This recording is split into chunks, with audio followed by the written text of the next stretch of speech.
NatureGlo here at East Jesus, and we come across this mirror mosaic mannequin.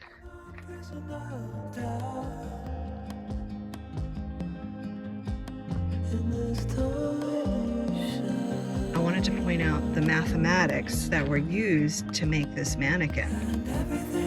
So first of all, we have symmetry going on, right? One side of the mannequin's face, for example, is a symmetrical mirror side of the other. Next, we have these shards of mirror.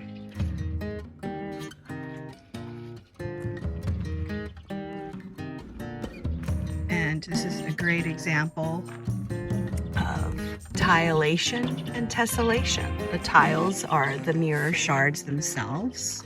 The tessellation that happened here was the artist had to cut each piece so that it fits nicely into each other, because the definition of a tessellation is a shape that's used that has no gaps or overlaps. And these are non-periodic tiles. And the grout that was used, this is an example of Voronoi tiles. The grout, or the spaces in between, have a certain distance between the center of each mosaic to make the Voronoi. To learn more about math everywhere around us, check out the links with this video.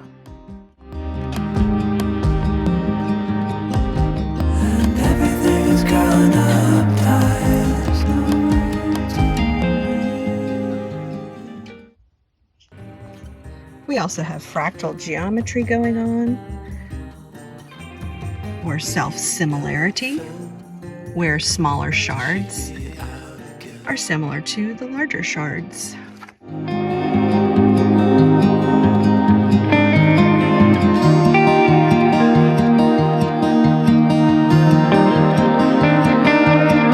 don't know if I can